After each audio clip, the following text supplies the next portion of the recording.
दोस्तों आज की वीडियो में हम देखने वाले हैं डाई विद जीरो इस पुस्तक का सारांश। आपके पैसे और धरती पर आपके छोटे से समय का अधिकतम लाभ उठाने के लिए एक व्यावहारिक मार्गदर्शिका है। इसने मुझे यह एहसास दिलाया कि पैसा उतना ही मूल्यवान है जितना कि आप उससे जीवन के अनुभव खरीदते हैं। अपने जीवन को अपने बैंक बैलेंस के बारे में सोचते हुए बिताएं और आप इस मुद्दे से चूक गए हैं। तो दोस्तों चलिए आगे बढ़ते हैं। इस किताब ने मुझे कैसे बदल दिया। मैं सोचता था कि 20 की उम्र में अनुभवों और चीज़ों पर पैसे खर्च करना थोड़ा बेकार है। क्या मुझे चक्रवृद्धि ब्याज पाने के लिए यह सब S&P 500 में नहीं लगाना चाहिए? डाई विद जीरो ने मुझे एहसास दिलाया कि युवावस्था में उस अनुभवों को न पाना कहीं ज़्यादा बेकार है। अब मैं धन को उन चीज़ों को प्राप्त करने का साधन मानता हूँ जिनकी मुझे वास्तव में परवाह है, न कि एक लक्ष्य। मैंने यह महसूस करना शुरू कर दिया कि धन पर केंद्रित होने के कारण मैं यह पूछने से रुक जाता हूँ कि मैं अपने जीवन में क्या अनुभव प्राप्त करना चाहता हूँ। दोस्तों दुखद सच्चाई यह है कि बहुत से लोग संतुष्टि को बहुत लंबे समय तक या अनिश्चित काल तक टालते हैं। वे जो करना चाहते हैं उसे तब तक टालते रहते हैं जब तक कि बहुत देर न हो जाए, और ऐसे अनुभव के लिए पैसे बचाते हैं जिनका वे कभी आनंद नहीं ले पाएंगे। जब अंत निकट आता है तो हम अचानक सोचते हैं कि मैं क्या कर रहा हूँ, मैंने इतना लंबा इंतज़ार क्यों किया। अब तक हम में से ज़्यादातर लोग जीवन ऐसे जीते हैं जैसे कि हमारे पास दुनिया का सारा समय हो। हम सभी को जीवन के इस रोलर कोस्टर पर एक बार सवारी करनी चाहिए और करनी पड़ती है। आइए इस बारे में सोचना शुरू करें कि इसे सबसे रोमांचक, उत्साहजनक और संतोषजनक सवारी कैसे बनाई जाए। तो दोस्तों अगर आप चैनल पर नए हैं तो चैनल को सब्सक्राइब करना ना भूलें। चलिए अब आगे बढ़ते हैं इस पुस्तक के सारांश में। धन एक जीवन ऊर्जा है। हम सभी को जीवित रहने के लिए पैसा कमाना और खर्च करना पड़ता है। भोजन खरीदना, किराया देना, बिलों का भुगतान करना। एक बार जब हम बुनियादी खर्चों पर पूरे खरे उतरते हैं, खर्चे पूरे कर लेते हैं, तो हम अपने बचे हुए समय और धन का उपयोग जीवन के अनुभव खरीदने में करते हैं, जैसे यात्रा करना, किताबें पढ़ना, सिनेमा जाना आदि। बुनियादी जीवन यापन से परे जीवन का मतलब संतुष्टिदायक सार्थक अनुभव प्राप्त करना है। मास्लो की आवश्यकताओं का पदानुक्रम विभिन्न स्तरों को बहुत अच्छी तरह से दर्शाता है। अब एक आदर्श दुनिया में हम अपने जीवन ऊर्जा काम के रूप में को संतुष्टिदायक अनुभव के लिए सीधे व्यापार करेंगे, लेकिन वास्तविक दुनिया में पैसा बिचौलिया है। हमें जीवन ऊर्जा को पैसे के लिए व्यापार करने की आवश्यकता है ताकि हम यह कर सके। जीवित रहना, संतुष्टिदायक अनुभव प्रदान करना। बिल का तर्क है कि ज़्यादातर लोग पैसे बचाने पर बहुत ज़्यादा ध्यान देते हैं, यहाँ तक कि जब वे बूढ़े हो जाते हैं तब भी वे अपने कीमती समय का इस्तेमाल करते हैं, और वह भी उस नकदी के लिए जिसे वे कभी खर्च नहीं करेंगे। मान लीजिए कि आप 85 साल की उम्र में मर जाते हैं और आपके बैंक में $10,000 बचे हैं। यह पैसा दो चीज़ों का प्रतिनिधित्व करता है। पहला, वह अतिरिक्त कई महीनों जो आपने $10,000 कमाने के लिए काम किया। वे सभी अनुभव जिन पर आपने पैसा खर्च नहीं किया, छुट्टियाँ, शानदार भोजन या शायद सबसे मूल्यवान चीज़ सेवानिवृत्ति के कुछ अतिरिक्त महीने। बिल का कहना है कि आपने जो भी जीवन ऊर्जा का व्यापार किया है वह मूल रूप से बर्बाद हो गई है। आपने इसे पाने के लिए अपना बहुत सारा कीमती समय बलिदान कर दिया और अब यह सिर्फ धूल जमा कर रहा है। बिल का कहना है कि अधिकांश लोगों के लिए इसका उपाय यह है कि युवावस्था में अधिक पैसा खर्च करें। आपको कम बचत क्यों करनी चाहिए? कम बचत करने के 3 मुख्य कारण हैं, खासकर जब हम युवा हों। बढ़ती कमाई की क्षमता, स्मृति लाभ और वृद्धावस्था। कारण पहला, कमाई की शक्ति में वृद्धि। शुरुआती दौर में ही अनुभवों में निवेश करने का पहला कारण यह है कि उम्र बढ़ने के साथ साथ हमारी कमाई की क्षमता आमतौर पर बढ़ती जाती है। इसलिए जब हम 20 साल के होते हैं तो जो पैसा हमें बहुत ज़्यादा लगता है वह 40 साल की उम्र में बहुत कम महत्वपूर्ण हो जाता है। जब हमारे पास घर, कुछ बच्चे, एक स्थापित करियर और बहुत ज़्यादा पैसा आता है। $20 से आपको कम खुशी मिलती है क्योंकि आप छोटी चीज़ों को हल्के में लेते हैं। भोजन, सिनेमा टिकट, किताबें और बड़ी चीज़ों पर ध्यान केंद्रित करते हैं। जैसे नई कार खरीदना या अपने घर की मरम्मत करवाना। इसलिए जब आप 18 साल की हो जाएं और पैसे बचाने के लिए कुछ सस्ता काम न करें तो ऐसा ही है कि जैसे अपने बच्चे की जेब से $10 निकालकर किराया चुकाना। इससे वयस्कों को कोई फर्क नहीं पड़ता, लेकिन इससे बच्चे दुखी हो जाएंगे। इसलिए जब आप जवान हो तो यहाँ वहाँ $10 बचाने के बारे में मत सोचिए। आपको अभी उस पैसे को खर्च करने में 30 साल बाद की तुलना में कहीं ज़्यादा मज़ा आएगा। दूसरा कारण है मेमोरी डिविडेंड। भौतिक संपत्तियों के विपरीत जो शुरू में रोमांचक लगती है लेकिन फिर अक्सर जल्दी ही मूल्य ह्रास हो जाती है। अनुभव वास्तव में समय के साथ मूल्य में वृद्धि करते हैं। वे वह देते हैं जिसे मैं स्मृति लाभांश कहता हूँ। ऐसा कहना है बिल पार्किंस का। विचार यह है कि हर साल अतीत में हमारे द्वारा किए गए अच्छे अनुभव हमें निवेश पर प्रतिफल देते हैं। ऐसा इसलिए है क्योंकि ये सभी अनुभव यादें बनाते हैं। मान लीजिए कि आप 20 साल की उम्र में अपने दोस्तों के साथ इटली में 2 महीने की शानदार यात्रा पर जाते हैं। आपके पास उन यादों का आनंद लेने और जब भी आप साथ हो उस यात्रा के बारे में बात करने के लिए शायद कम से कम 50 साल होंगे। इसकी तुलना में अपने 20 और 30 के दशक में पैसे बचाने के लिए काम पर भागदौड़ करने और फिर 40 की उम्र में इटली की यात्रा पर जाने से करें। निश्चित रूप से आप आर्थिक रूप से अधिक सुरक्षित होंगे, लेकिन आप लगभग 20 साल की अच्छी यादें, अतिरिक्त जीवन के अनुभव और समूह बंधन से वंचित रह जाएंगे। आप जितना अधिक इंतजार करेंगे, आप अपने अनुभव को चक्रवृद्धि ब्याज अर्जित करने के लिए उतना ही कम समय देंगे। तीसरा कारण है बुढ़ापा। यह दिखाता है कि कैसे जैसे जैसे हम बड़े होते हैं, भले ही हमारी खर्च करने की क्षमता आमतौर पर बढ़ जाती है और हम महंगी चीज़ें करने में सक्षम होते हैं, लेकिन उन सभी चीज़ों को करने की हमारी वास्तविक क्षमता लगातार कम होती जाती है। हम उतनी दूर तक यात्रा नहीं कर सकते, स्कीइंग जैसी कठिन शारीरिक गतिविधियां नहीं कर सकते और हमारे पास कम ऊर्जा होती है। इसलिए जब हम अभी भी युवा हैं तो अच्छे अनुभव, लंबी दूरी की यात्रा, देश बदलना, पर्यावरण पर अच्छी खासी धनराशि खर्च करना समझदारी है। अगला पॉइंट है सामान्य आपत्तियां। आइए कम पैसे बचाने के विचार पर कुछ सामान्य आपत्तियों पर चर्चा करें। अगर मरने से पहले मेरे पास पैसे खत्म हो जाएं तो क्या होगा? इसे दीर्घायु जोखिम कहा जाता है। कोई भी व्यक्ति जल्दी मरना नहीं चाहता, लेकिन कोई भी व्यक्ति अपनी सेवानिवृत्ति की राशि समाप्त होने के बाद भी मरना नहीं चाहता।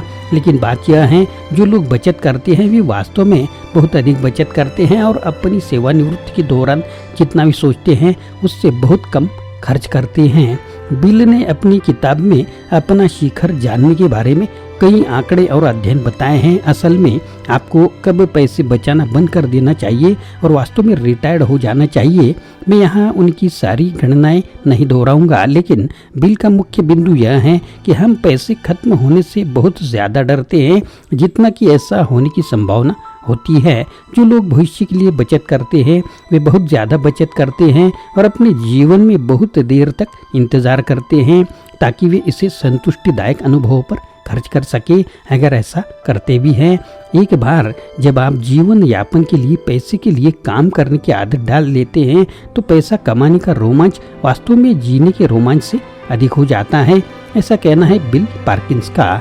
तो दोस्तों, यह सब इन बात पर निर्भर करता है कि आप एक उचित रूप से उच्च आय वाली व्यक्ति हैं जिनके पास खर्च करने योग्य आय और बचत है। यदि आप ऐसे नहीं हैं तो कृपया पुस्तक को बहुत गंभीरता से ना ले। अगला पॉइंट है बच्चों का क्या शून्य के साथ मरना वास्तव में स्वार्थी नहीं है? अपने बच्चों के लिए पैसे छोड़ने के बारे में क्या ख्याल है? समस्या यह है कि अगर आप अपनी मृत्यु के बाद ही अपना पैसा देते हैं तो आपके बच्चे जब अपनी विरासत प्राप्त करेंगे तब उनकी उम्र 50-60 वर्ष होगी और उस उम्र में उनके पास पहले से ही नौकरी, अच्छी कमाई और अपनी बचत होगी। एक बड़ी प्रत्याशित धनराशि उनके लिए अपेक्षाकृत रूप से बहुत मददगार नहीं होगी, लेकिन अगर आप उन्हें 25-35 साल की उम्र में पैसे देते हैं तो यह अप्रत्याशित लाभ उनके लिए बेहद मददगार साबित होगा।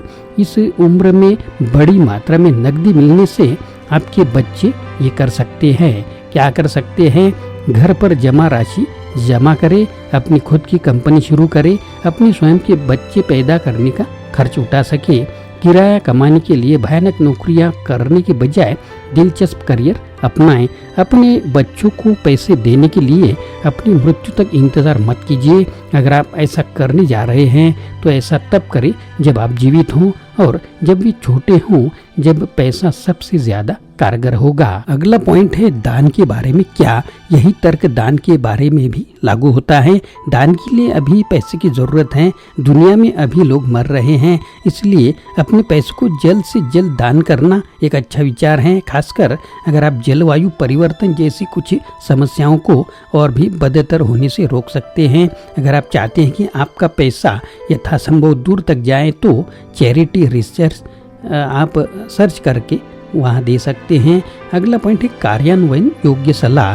तो कुल मिलाकर हमें ढेर सारा पैसा बचाने की चिंता कम करनी चाहिए और इसके बजाय ज़्यादा अनुभव हासिल करने की कोशिश करनी चाहिए, खास तौर पर जब हम युवा हों। आइए 2 ठोस सुझावों पर नज़र डालें कि यह कैसे किया जा सकता है।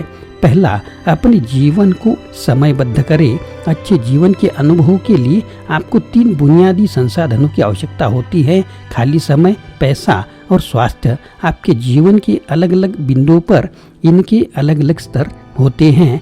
जब आप युवा होते हैं तो आप काफ़ी कंगाल होते हैं लेकिन समय के धनी होते हैं। मध्य आयु में आपके पास स्वास्थ्य, धन और खाली समय का एक अच्छा संतुलन होता है और जब आप बूढ़े हो जाते हैं तो आपके पास आमतौर पर पर्याप्त समय और पैसा होता है लेकिन आप पहले जैसे स्वस्थ नहीं होते। इसलिए यदि आप सचमुच एशिया में साइकिल से यात्रा करना चाहते हैं तो 50 वर्ष की आयु में उससे पहले ऐसा करें जब आप पर्याप्त रूप से स्वस्थ हो। क्या आप 30 वर्ष की आयु में उससे पहले बच्चे चाहते हैं तो इसे 20-30 वर्ष की आयु की श्रेणी में रखें।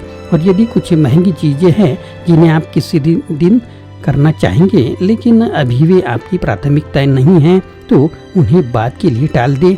जब आपकी कमाई बढ़ जाएगी और लागत इतनी बड़ी बात नहीं होगी। याद रखिए, सभी अनुभव इंतज़ार नहीं कर सकते। अगर कोई बैंड है तो जिसे आप वाकई लाइव देखना चाहते हैं तो जल्द से जल्द ऐसा करें जब तक वे अभी भी मौजूद हैं। साहसी बने, मूर्ख नहीं।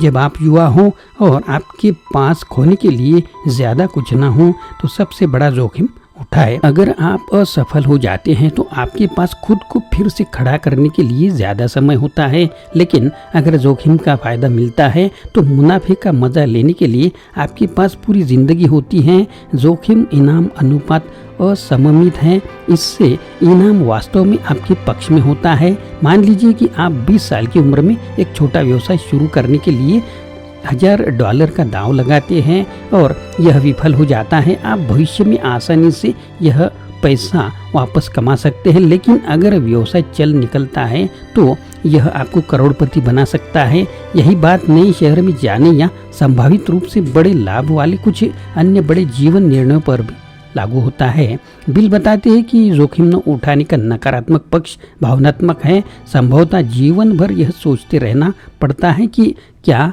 होता अगर।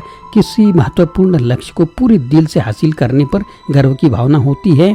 अगर आपने किसी चीज़ के लिए अपना सब कुछ खो दिया है तो चाहे कुछ भी हो जाए आपको उस अनुभव से बहुत सारी सकारात्मक यादें मिलेगी। ऐसा कहना है बिल पार्किंस का। लेकिन जब आप बड़े हो जाते हैं तो आमतौर पर बड़े वित्तीय जोखिम उठाने लायक नहीं होते, क्योंकि वे आपको रिटायर होने के लिए पर्याप्त पैसे के बिना छोड़ सकते हैं। जब आप बड़े हो जाते हैं तो आपके पास कई और जिम्मेदारियां होने की संभावना होती है, जैसे परिवार और बच्चों की देखभाल करना। संभावित कमजोरियां। मुझे डाइविड जीरो बहुत पसंद है, लेकिन बिल ने जो कहा है उसके बारे में मेरे पास 2 चेतावनियां भी हैं। वो क्या है? तो धन जीवन ऊर्जा है। पुस्तक की शुरुआत में बिल का मुख्य बिंदु यह है कि आपके बैंक खाते में पैसा यानी कि जीवन ऊर्जा, लेकिन उदाहरण के लिए निष्क्रिय आय के साथ एक छोटा सा प्रारंभिक प्रयास बर्फ के गोले की तरह बढ़ता है और बिना किसी प्रयास के अधिक से अधिक धन बनाता है। यही कारण है कि मिलीनियर फास्टलेन में एमजे डिमार्को कहते हैं कि आपको पैसे के पेड़ उगाने चाहिए, व्यवसाय प्रणाली जो अपने आप जीवित रहती हैं। सिद्धांत रूप में आप अपने 25वें जन्मदिन के बाद एक दिन भी काम किए बिना अपने खाते में ढेर सारा पैसा जमा करके करोड़पति बन सकते हैं। जैसे कि अगर आप कोई किताब लिखते हैं तो जो बहुत ज़्यादा बिकती है, तब आपके द्वारा कमाया गया पैसा उसी तरह से महत्वपूर्ण व्यर्थ जीवन ऊर्जा का प्रतिनिधित्व नहीं करता है। जैसे कि मान लीजिए आप 50 साल तक ऐसी नौकरी में काम करते हैं जिससे आपको नफरत है। पैसा आपको विकल्प देता है। तरलता, बैंक में या सुरक्षित निवेश में आसानी से उपलब्ध नकदी का होना अपने आप में एक बड़ी परिसंपत्ति है, क्योंकि यदि कोई अच्छा अवसर सामने आता है या अचानक कोई आपत्ति स्थिति या आपात स्थिति उत्पन्न होती है तो आप त्वरित और निर्णायक रूप से कार्य कर सकते हैं। मूलतः बचत आपके लिए कुछ स्थितियों में विकल्प खुला रखती है।